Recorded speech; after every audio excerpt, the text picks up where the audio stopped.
Hi, everybody. My name's Jason. I'm Caden. I'm Jaden. I'm Eli. And we are the Yahuwah and the Torah YouTube channel, and it is, the band is back.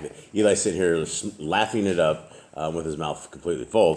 Why are you laughing? The face you gave me, like, Yeah, it's confused. I was confused. It was like, say, for instance, a big band that used to be playing around for a long time, and then he went solo, and all of a sudden he's out there on the stage solo, and the band comes back, and then he doesn't know what to say because he's back to the solo thing. So now here we are. The band is back. I'm really happy to see all of you guys here at this table with me.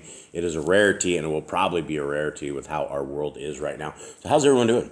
Good. You guys survived? Good. It's the day of the sun. Everything good? Yep. First day. You guys have a restful Shabbat? Yeah, all right. Everybody got good rest? Everything good? Yep. No problems? Everybody happy? Yeah. Okay.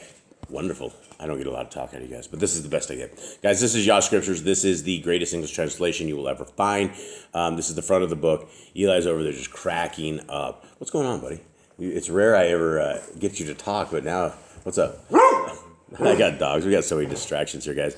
So this is the back of the book of Yah Scriptures. We are hoping that we get notification that it is shipping it should be by the 27th. I think we already gone.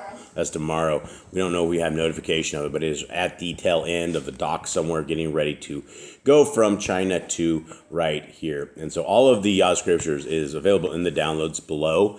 There's the free downloads you can get. It's the PDF and the Apocrypha. Everything in this book is the same version in the PDFs. They're free of charge, as well as the eSword modules. They're all available. So that does that. You guys, if you want them, you know where to get them at. Okay, so we are into the life and times of Yisrael, and I brought this up for everybody the other day. Nobody around this table has seen it, and because they have their backs to me, they don't really see this thing. But anyway, this is a... well, they don't have my backs to me, but they can't see the screen, right? So, yeah, Mystical's fixing me from the kitchen over there. Okay, so these are the lives of the kings right here. This is where we're at. And we had all of our people at the top. We had Saul, David, Solomon. We had the 1,000 years before that. And then after Solomon, this 900-year period right here, it all starts off with this. And so right now we are in the life of Achab. And right now Achab in the land of Israel. Achab is the king, is the dude running it. The land of Yehuda right now is around Jeroram.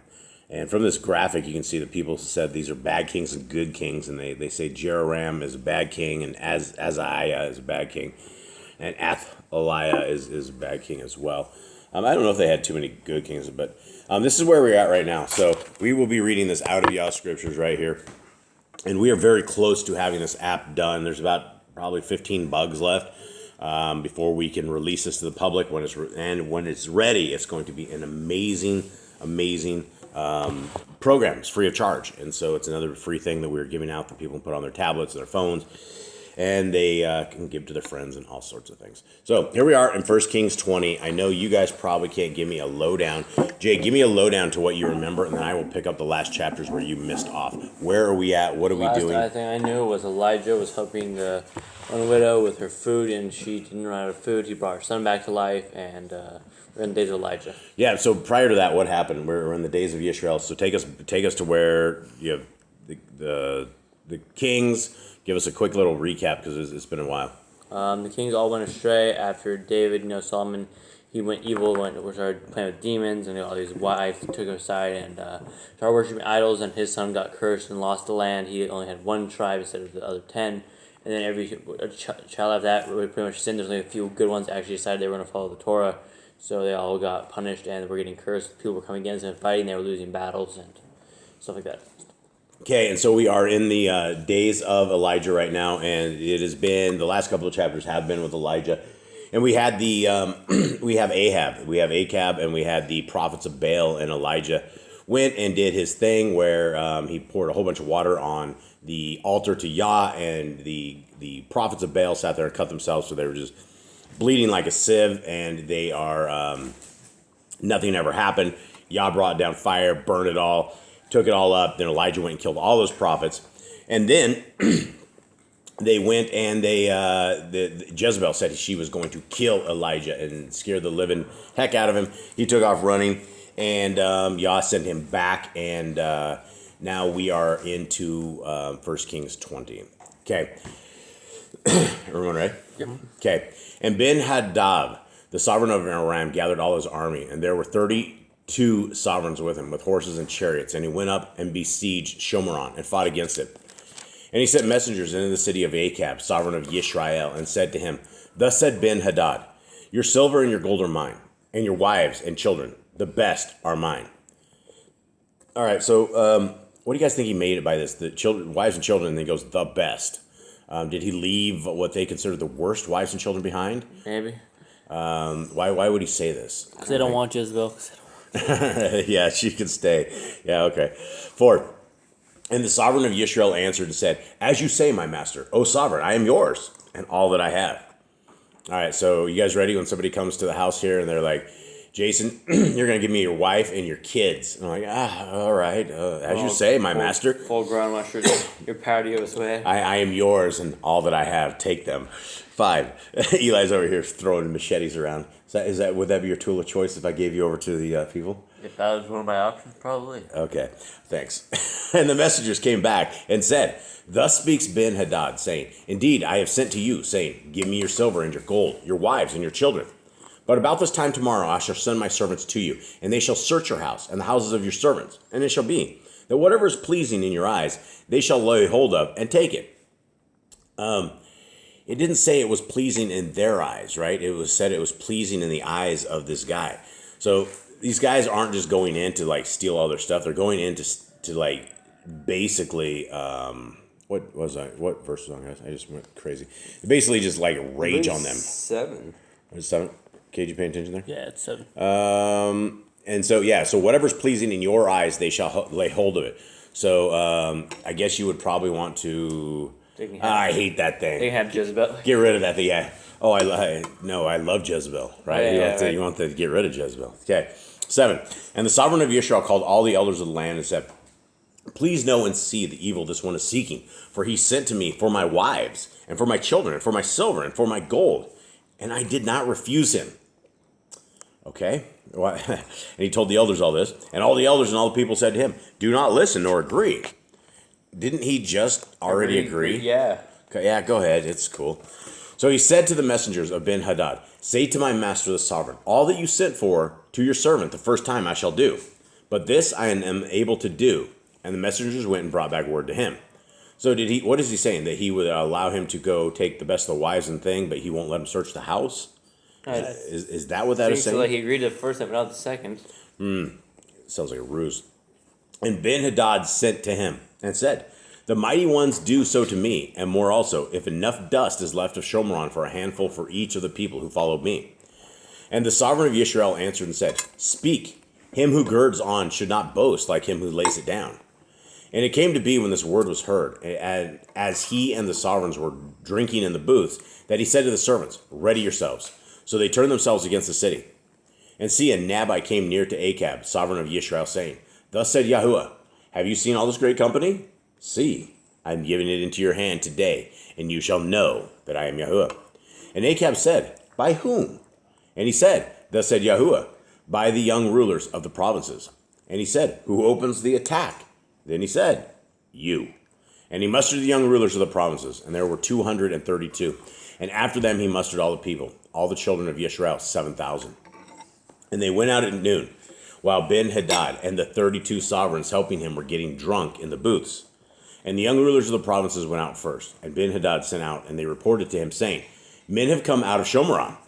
Then he said, If they have come out for peace, seize them alive. And if they have come out for battle, seize them alive. All right, well, that sounds like good enough, right? Take them alive no matter what. Yeah, no matter what, just take them alive. So these, and what do you think the difference between taking people alive and dead is? Make them slaves or alive? Well, no, I mean, what is the difference? If you are an army and you're trying to either Hostages? Is it easier to take people alive or kill them? Probably kill them. They don't fight back. Yeah, just kill them on spot. It's Fight harder them to take them alive. So that's an interesting thing that you want to keep them alive. It's just a lot of work, and then it's also a lot of. You're going to get killed. People are going to get killed while they're trying to string these people up. Okay. So these young rulers of the provinces went out of the city with the army, which followed them. And each smote his man. So the Arameans fled, and Yisrael pursued them. And Ben-Hadad, the sovereign of Aram, escaped on a horse with the horsemen. And the sovereign of Israel went out and smote the horses and chariots, and smote the Arameans, a great smiting. And the Nabai came to the sovereign of Israel and said to him, Go, strengthen yourself, and know and see what you should do. For at the turn of the year, the sovereign Aram is coming up against you. And the servants of the sovereign Aram said to him, Their mighty ones are mighty ones of the hills. This is why they were stronger than we. But let us fight against them in the plain. Are we not stronger than they? Now do this. Take away the sovereigns, each from his position, and put officers in their places. And number an army like the army that you have lost, horse for horse and chariot for chariot. And let us fight against them in the plain. Are we not stronger than they? And he listened to their voices and did so. And it came to be at the turn of the year that Ben-Hadad mustered the Arameans and went up to Aphek to fight against Yisrael. And the children of Yisrael were mustered and were fed, and they went against them. And the children of Yisrael encamped before them like two little flocks of goats, while the Arameans filled the land. And they came near a man of Elohim and spoke to the sovereign of Yisrael and said, Thus said Yahuwah, because the Arameans have said, Yahuwah is Elohim of the hills, but he is not Elohim of the valleys. Therefore I shall give all this great company into your hand, and you shall know that I am Yahuwah. And they encamped opposite each other for 7 days. And it came to be that on the 7th day the battle was joined, and the children of Israel smote 100,000 foot soldiers of the Arameans in 1 day. And those that were left fled to Aphek into the city, and a wall fell on 27,000 of the men who were left. And Ben-Hadad fled and went into the city, into an inner room. And the servant said to him, See now, we have heard that the sovereigns of the house of Yisrael are kind sovereigns. Please let us put sackcloth around our waists and ropes around our heads, and go out to the sovereign of Yisrael. It could be that he spares your life. So they girded sackcloth on their loins and put ropes around their heads, and came to the sovereign of Yisrael and said, Your brother Ben-Hadad said, Please let me live. And he said, Is he alive? He is my brother. And the men divined, and they quickly grasped it, and he said, Your brother Ben-Hadad. I don't even know what this means. Why the men divine? They figured this out or something? Maybe. And he said, Go bring him. So Ben-Hadad came out to him, and he let him come up on the chariot. Okay, so this guy's the guy he just defeated, and then he's like letting this guy up on the same battle chariot this guy's at. And Ben-Hadad said to him, The cities which my father took from your father I return, and put up marketplaces for yourselves in Damascus, as my father did in Shomron. And Achab said, I send you away with this covenant. And he made a covenant with him and sent him away. And a certain man of the sons of the Nebiim said to his neighbor by the word of Yahuwah, Strike me, please. But the man refused to smite him. And then he said to him, Because you have not obeyed the voice of Yahuwah, see, as soon as you leave me, a lion shall smite you. And when he left, a lion found him and smote him. There's a literal lion, all right. A lion came and took him out.